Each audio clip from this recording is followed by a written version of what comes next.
Hey everybody, just wanted to check in this week and thank you for your contributions to the conversation last week. The key theme going forward will probably be the idea of motivation. We've talked about maybe different styles of leadership, different ways of thinking about leadership. But of course, one of the things leaders have to do is cast a vision and get people on board. So thinking about motivation is part of our conversation going forward, at least for the next couple of weeks. I think last week that Jenny got a really good handle on the frameworks that we were looking at. In her post, she talked about the different approaches to leadership and described them as ways in which we, quote, understand and explain how leadership works. So in a post that probably wasn't very effective as far as an announcement was concerned, I try to encourage you to think about them in that way. This isn't a matter of choosing, I want to be situational or I want to be relational or whatever. It's a way of describing what we see. So if one of those approaches is most helpful in your paper in describing the leadership style of the leader you've chosen, that's how we use these. It's not so much...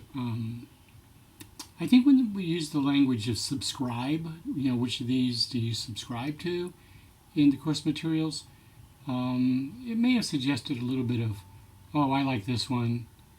But actually, they all have something to contribute, although obviously by putting a whole chapter on transformational, most of the thinking in the field is going in that direction. So, that kind of makes sense. But the others are just ways in which people have tried to describe what they see, and they may have language or tools in them that can help you describe what you see, more so than it is, this is the kind of leader I am. So anyway, thanks for Jenny for figuring that out, and I appreciated her post. And so a couple of other things came up this week. One of them is DeShonda raised the issue of creativity in leadership, and there's not a whole lot on that.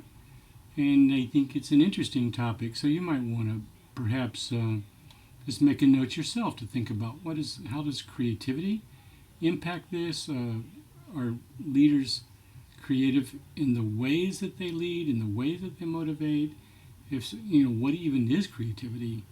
I think kind of a good question. So think about creativity, and maybe perhaps the rest of the book you can make notes on things that resonate with you about leaders being creative.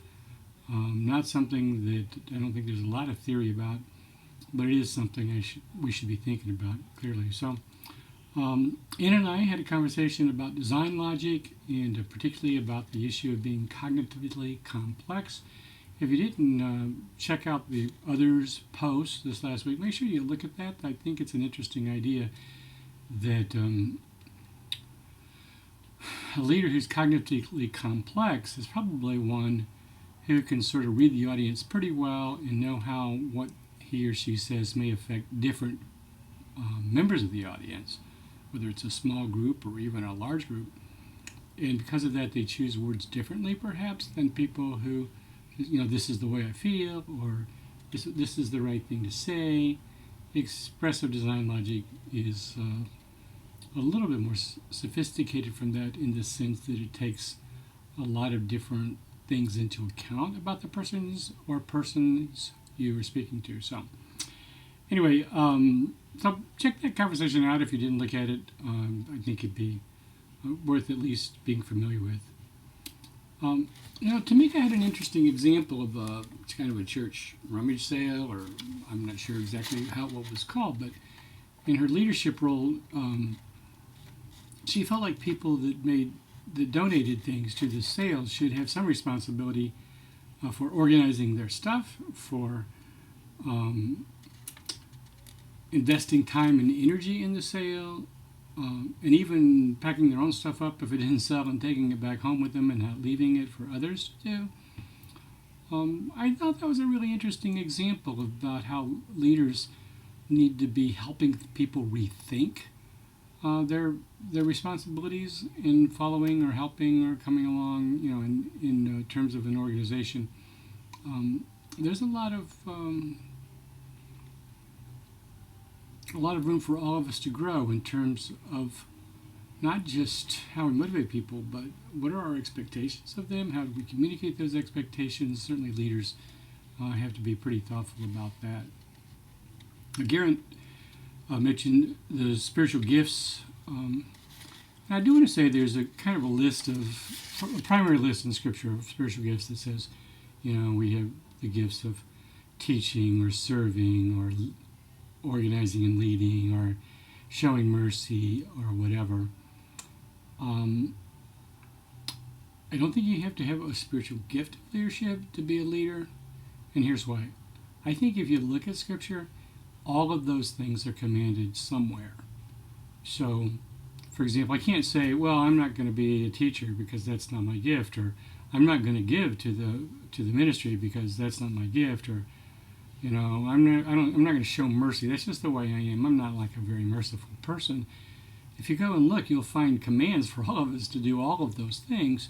So what's interesting is that we can learn how to do them better from people who might have those gifts.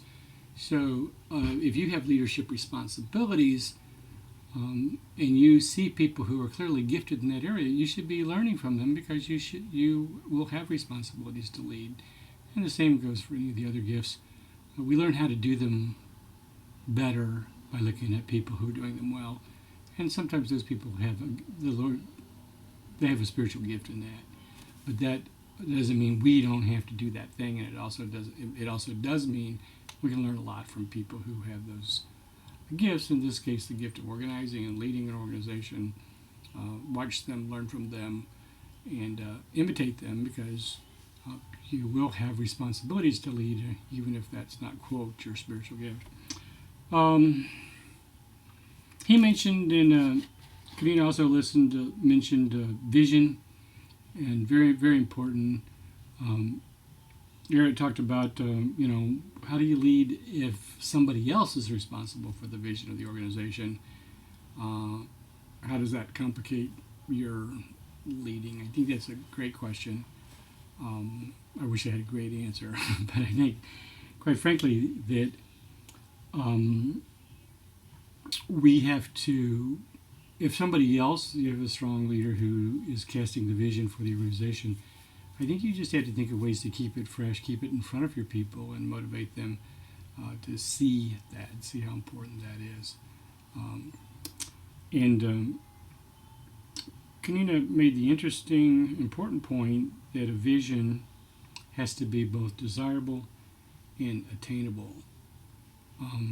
It's easy to set some big blue sky vision for your organization or your team, but if they can't ever get there, they're going to feel frustrated, and you have to be careful. So I liked her emphasis on vision as being desirable and obtainable, and that's important as you start to think about where your organization is. Maybe you have a big vision they're just not ready for yet, so maybe you just begin to cast a more attainable vision for them, and then that can grow as they develop skills and insights and a passion about the thing that you're trying to do. So anyway, great conversations this week. Thank you for that.